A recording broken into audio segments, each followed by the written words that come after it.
అద్దెకిలోని ప్రభుత్వ జూనియర్ కళాశాల వద్ద ఉచిత కంటి వైద్య శిబిరం 876 మందికి కంటి పరీక్షలు.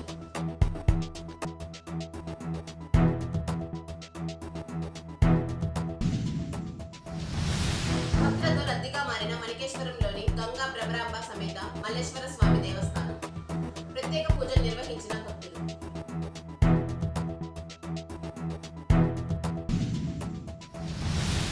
ప్రభుత్వం కార్మికులకు ఇచ్చిన హామీలను నెరవేర్చాలని డిమాండ్ చేసిన ఏఐటియుసి జిల్లా ప్రధాన కార్యదర్శి బత్తుల శామ్యూల్.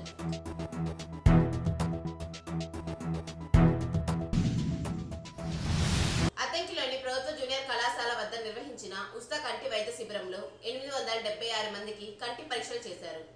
ఈ శిబిరంలో కంటి పరీక్షలు చేయించుకున్న వారిలో 300 మందికి శుక్లాలు, 100 మందికి మెడిసిన్, 82 మందికి మెరుగైన వైద్యం కోసం సిఫార్సు చేశారు. 350 మందికి కంటి అద్దాలు అందించినట్లు నిర్వాహకులు తెలిపారు.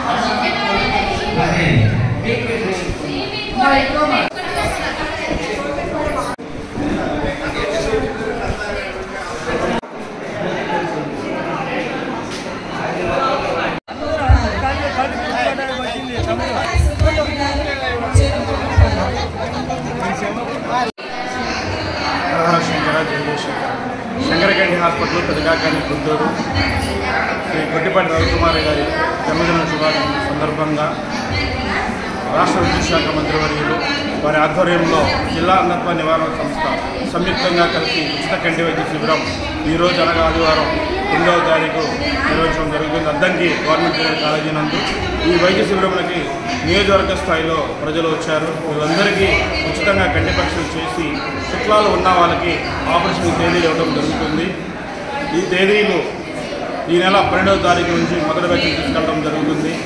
దక్షిణ కాశీగా పిలువబడుతున్న అద్దంకి మండలం మణికేశ్వరంలోని గంగా భ్రమరాంబ సమేత మల్లేశ్వర స్వామి దేవస్థానం భక్తులతో రద్దీగా ఉంది. కార్తీక సోమవారం పురస్కరించుకొని జిల్లా నలుమూలల నుంచి పెద్ద ఎత్తున భక్తులు తరలివచ్చి స్వామివారిని దర్శించుకొని పూజలు చేశారు. మహిళలు కార్తీక దీపాలు వెలిగించి దీపారాధన చేశారు. ఆలయ కమిటీ వారు భక్తులకు తీర్థ ప్రసాదాల వితరణ చేశారు.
అద్దెకి మండలంలోని మణికేశ్వరం గ్రామంలోని 20 మత్స్యకార కుటుంబాలకు నిత్యావసర సరుకులను పంపిణీ చేశారు.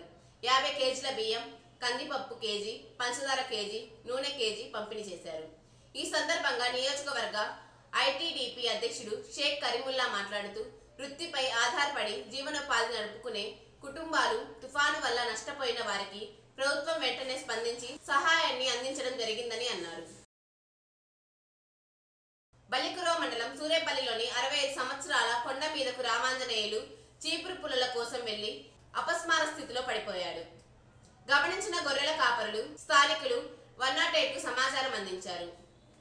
కొండ మీద నుంచి అతన్ని కిందకు తీసుకొస్తుండగా మృతి చెందినట్లు తెలిపారు. దీంతో గ్రామంలో విషాద ఛాయలు అలుముకున్నాయి. అద్దంకి మండలం సింగరకొండ శ్రీ ప్రసన్నాంజనేయ విశ్వబ్రాహ్మణ అన్నదాన సత్రంలో కార్తీక మాసం పురస్కరించుకొని కార్తీక వన సమారాధన కార్యక్రమాన్ని నిర్వహించారు. అద్దంకి నియోజకవర్గ వ్యాప్తంగా భక్తులు భారీగా హాజరయ్యారు. ఈ కార్యక్రమంలో భాగంగా గణపతి పూజ, రుద్రహోమం, క్రీడా పోటీలు, భరతనాట్యం మొదలగు కార్యక్రమాలను ఏర్పాటు చేశారు. చిన్నారులచే ఏర్పాటు చేసిన భరతనాట్యం భక్తులను అలరించింది.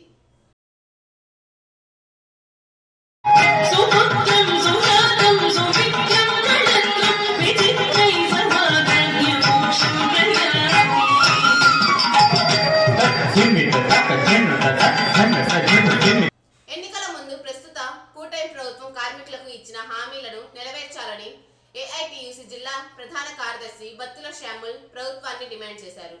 అద్దంకిలో ఏఐటియుసి కౌన్సిల్ సమావేశంలో ఆయన మాట్లాడారు. విశాఖ ఉక్కు కర్మాగారాన్ని ప్రైవేటు వ్యక్తులకు అప్పజెప్పే దుర్మార్గపు చర్యలను మానుకోవాలన్నారు.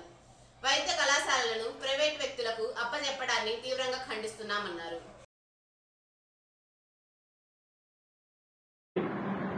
కార్మిక వర్గాన్ని తీవ్రంగా ఇబ్బందులు పెట్టేటటువంటి పరిస్థితి తీసుకువస్తా ఉంది. ఏదైతే కార్మిక వర్గం పోరాడి సాధించుకున్నటువంటి 44 కార్మిక చట్టాలని నేడు ఆ చట్టాలన్నింటి కూడా రద్దు చేసి 4 లేబర్ కోడ్లుగా మార్చి కార్మిక రంగాన్ని తీవ్రంగా ఇబ్బందులు పెడతా ఉంది. దీన్ని ముందుగా మేము దాన్ని ఖండిస్తా ఉన్నాం. ఏదైతే అధికారంలోకి రాకముందు ఎన్నికల సందర్భంగా ఏదైతే చెప్పారో ఎన్డీఏ కూటమి నాయకులు ఆ హామీని నిలబెట్టుకోవాలని చెప్పేసి మేము చెప్తా ఉన్నాం.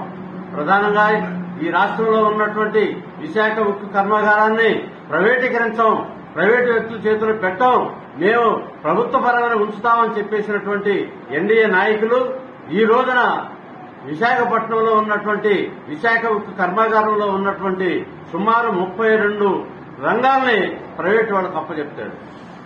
అదేవిధంగా కాలానుగుణంగా దీన్ని పూర్తిగా ప్రైవేటు వాళ్ళకు అప్పచెప్పడానికి రంగం సిద్దం చేస్తా ఉంది. అక్కడ ఉన్నటువంటి కార్మిక వర్గం పూర్తిగా వ్యతిరేకిస్తా ఉంది. దాదాపుగా 3 సంవత్సరాల నుండి అక్కడ పెద్ద ఉద్యమం జరుగుతా ఉంది. ఆ ఉద్యమంలో భాగంగానే అక్కడ ఉన్నటువంటి కార్మికుల్ని వాళ్ళ ఇష్టం లేకపోయినా బలవంతంగా బీఆర్ఎస్ ఇచ్చి పంపిస్తా ఉన్నారు, బలవంతంగా ఇళ్లకు పంపిస్తా ఉన్నారు. కొంతకాలం నుంచి కొంతమంది అక్కడ ఉన్నటువంటి కాంట్రాక్ట్ లేబర్కి జీతాలు లేకుండా పనిచేస్తా ఉన్నారు. కాబట్టి ఇటువంటి దుర్మార్గ చర్యల్ని ప్రభుత్వం మానుకోవాలని చెప్పేసి మేము చెప్తా ఉన్నాం. అంతేకాదు ఈ రాష్ట్రంలో వైద్య, విద్య ఈ రెండు కూడా ప్రైవేటు వ్యక్తుల చేతులకు వెళ్ళిపోతా ఉంది. ప్రభుత్వ రంగ సంస్థలన్నింటినీ కూడా ప్రైవేటు వాళ్ళకు అప్పచెప్పే దిశగానే ఈ యొక్క ఎన్డీఏ కూటమి అనుకూలిస్తూ ప్రయాణం చేస్తాం తప్ప కార్మిక వర్గానికి ఏదైతే ప్రజలకి మేలు కలిగే పరిస్థితులు ఎక్కడ కూడా లేదు. ఇవాళ వైద్య రంగంలో ఉన్నటువంటి ప్రభుత్వ మెడికల్ కళాశాలని అన్ని కూడా ప్రభుత్వ పరిధిలో కాకుండా ప్రైవేట్ వాళ్ళకు అప్పచెప్పడానికి రంగం సిద్దం చేసి ఈ యొక్క రాష్ట్ర ప్రభుత్వం అసెంబ్లీలో తీర్మానాన్ని మరి ఏకంగా దాన్ని వాళ్ళ పెట్టుబడిదారు వర్గానికి అతి తక్కువ రేటుతోటి వాళ్ళకి అప్పచెప్పడాన్ని ఏఐటీసీ తీవ్రంగా ఖండిస్తా ఉంది. రాబోయే కాలంలో ఏఐటీసీగా కూడా ఏదైతే ప్రభుత్వం నడపాల్సిన అద్దెకిని సమాప్తం. తిరిగి రేపటి న్యూస్ కలుద్దాం. అంతవరకు సెలవు. నమస్కారం.